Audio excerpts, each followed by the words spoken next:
Python es el lenguaje de programación tan amado por unos como odiado por otros. Aunque muchos puedan criticarlo por su lentitud, lo cierto es que Python se clasifica cada año como uno de los lenguajes de programación más populares. Y no es de extrañar, es un lenguaje de muy alto nivel, centrado en la legibilidad y en la facilidad de uso. Destaca, por ejemplo, el uso del sangrado que hace Python para delimitar bloques. Además, el no requerir declaración de variables lo hace un lenguaje muy ligero y fácil de aprender para los principiantes. Ahora bien, ¿sabías que existía en los años 80 un lenguaje de programación llamado ABC que ya implementaba estas características? ¿Por qué entonces se creó Python? ¿Y cómo ha podido tener más éxito que ABC? ¿Quién creó Python?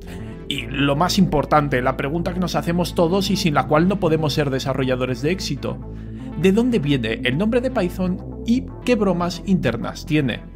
Quédate que te lo cuento. Estás viendo Linux Chat, código libre en la lengua cervantina. Te recuerdo que este vídeo está bajo una licencia Creative Commons. Puedes encontrar el guión íntegro en mi página web linuxchat.xyz. Empecemos hablando de ABC, el predecesor directo de Python. ABC es un lenguaje de programación imperativo desarrollado en los Países Bajos en el año 1975. Es un lenguaje interactivo, estructurado y de alto nivel, pensado para ser utilizado en lugar de BASIC, Pascal o AWK. Dejadme que os diga algunas de las características clave de este lenguaje, porque quizá os suenen un poco. En primer lugar, solo tiene 5 tipos de datos básicos. No requiere declaración de variables. La anidación, o sea, lo que es el nesting en inglés, se indica mediante sangría y no mediante corchetes como la mayoría de lenguajes. Es de precisión arbitraria y tiene listas y cadenas de tamaño ilimitado. El objetivo de los desarrollos de ABC era que los usuarios de ordenadores que quizá no eran programadores tuvieran acceso a un lenguaje de programación sencillo. Durante los años 70, los padres de ABC enseñaron su lenguaje a una amplia audiencia, que incluía desde físicos hasta científicos sociales o lingüistas, dándoles fácil acceso a las grandes computadoras de sus universidades. Os he mencionado que ABC tiene origen neerlandés, ¿verdad? En el Centro de Investigación CWI de los Países Bajos, un joven desarrollador neerlandés, Guido van Rossum, trabajaba con el sistema operativo Amoeba. Por cierto, que Amoeba lo había desarrollado Andrew S. Tannenbaum y otros en la Universidad de Ámsterdam.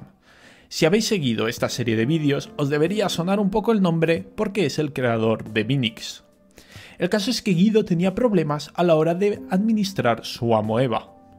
Necesitaban una manera de gestionarlo que no fuera mediante programas de C o scripts de la shell Bourne, porque Amoeba tenía su propia interfaz de llamadas al sistema que no era fácilmente accesible desde la shell.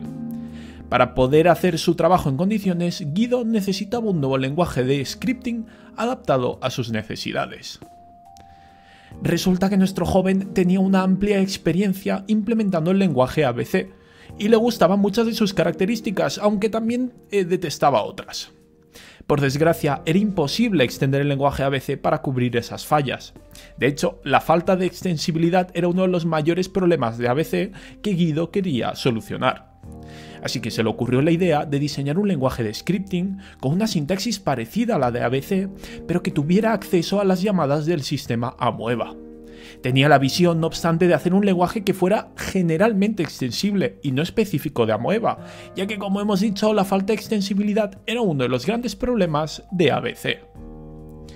Así fue como en las vacaciones de Navidad de 1989, viendo que tenía mucho tiempo libre, Guido decidió darle una oportunidad a la idea. Él mismo nos cuenta cómo fue esta experiencia, pero en una entrevista escrita, así que os leo directamente las palabras del creador de Python. Así que empecé a escribir. Creé una máquina virtual simple, un sencillo parser y un sencillo runtime. Hice mi propia versión de las varias partes de ABC que me gustaban. Creé una sintaxis básica y usé el sangrado para agrupar instrucciones en vez de los corchetes o los bloques begin-end. Y también desarrollé un pequeño número de tipos de datos muy potentes. Un tipo hash o diccionario, como nosotros le llamamos, una lista, cadenas de caracteres y números. Tomé los ingredientes de ABC y los mezclé un poco. Python era similar a ABC en muchos sentidos, pero también había diferencias. Las listas, diccionarios, instrucciones básicas y el sangrado de Python diferían con los que había tenido ABC. A veces usaba letras mayúsculas para las palabras clave. Nunca me sentí cómodo usando mayúsculas, ni escribiéndolas ni leyéndolas, así que en Python las palabras clave eran en minúsculas. Creo que mi contribución más innovadora a Python fue hacerlo fácilmente extensible. Esto también vino de mi frustración con ABC. ABC tenía un diseño monolítico. Había un equipo de diseño en lenguaje y este equipo era Dios. Ellos diseñaban cada detalle del lenguaje y era imposible añadir nada. Podías escribir tus propios programas, pero no podías añadir características en el bajo nivel. En esta cita vemos claramente cómo surgieron las primeras características de Python, como una mejora directa del lenguaje ABC implementada por Guido van Rossum. A lo largo del año 1990, cuando aún trabajaba él solo en el proyecto, Python se fue probando en Amoeba con creciente éxito, y el feedback de sus colegas le permitió incorporar algunas mejoras tempranas. En febrero de 1991, Guido decidió publicar por primera vez el código, en la versión 0.9.0. El resto, como dicen, es historia. Historial de versiones en este caso. Así pues, es como nació Python. Antes de deciros por qué Guido puso este nombre a su lenguaje, que sé que lo estáis deseando saber, dejadme que os comente muy rápidamente cuándo se incorporaron algunas de las características clave de Python. Aunque no lo he mencionado antes, en su primera versión 0.9.0, quiero decir la primera versión que se hizo pública, Python ya incorporaba el manejo de excepciones y la herencia de clases, dos características esenciales del lenguaje. En la versión 1.0.0 se incluyeron las herramientas de programación funcional, ya sabéis, el típico lambda o map.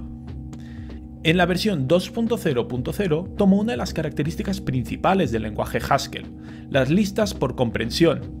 Me refiero al método tan elegante de formación de listas clásico de Python como el que podéis ver en pantalla. Mucho más adelante, en Python 3, en concreto en Python 3.5 ya, llegaría el soporte para entrada y salida asíncronas. Tampoco he mencionado, aunque debería ser evidente para todos los que veis este canal, que Python siempre ha tenido licencias de código abierto. Aunque no he usado la licencia GPL del proyecto GNU, ha optado normalmente por tener una licencia propia que ahora mismo está amparada bajo la Python Software Foundation, la mayoría de sus versiones han sido compatibles con GPL. De hecho, desde el año 2001, prácticamente desde el lanzamiento de Python 2, la licencia de Python ha sido ininterrumpidamente compatible con GPL. Por cierto, si te gusta este contenido, puedes unirte a mi Patreon para acceder a mucho más. Tienes la opción de unirte de forma totalmente gratuita o de contribuir económicamente a mi labor. Y ya para terminar, lo que estáis esperando, ¿por qué Guido van Rossum bautizó a su lenguaje como Python? La respuesta la podemos encontrar en la propia documentación de Python. Dejadme que lo lea. Por cierto, el lenguaje se llama así por el show de la BBC El Circo Volador de los Monty Python, y no tiene nada que ver con los reptiles. Hacer referencia a las bromas de los Monty Python en la documentación no solo se permite, sino que se recomienda. También escribió Van Rossum en 1996. Elegí el nombre de Python para el proyecto encontrándome en un estado de ánimo ligeramente irreverente, y siendo un gran fan del Circo Volador de los Monty Python. Así que no, el nombre no se debe a las serpientes pitón, como muchos podrían pensar, sino que se debe al grupo de humor británico de los Monty Python. Si no los conocéis, ya va siendo hora de que lo hagáis. Sus películas más famosas son La vida de Brian y Los caballeros de la mesa cuadrada, aunque también son conocidos por el show que mencionaba antes, El Circo Volador de los Monty Python, una serie de televisión británica basada en sketches humorísticos. Los Monty Python se caracterizan por su humor absurdo, que en muchos casos contiene elementos de crítica social y sátira. Una vez más, el nombre de la pieza de software no defrauda. Muchas veces oculta la parte más divertida de toda la historia.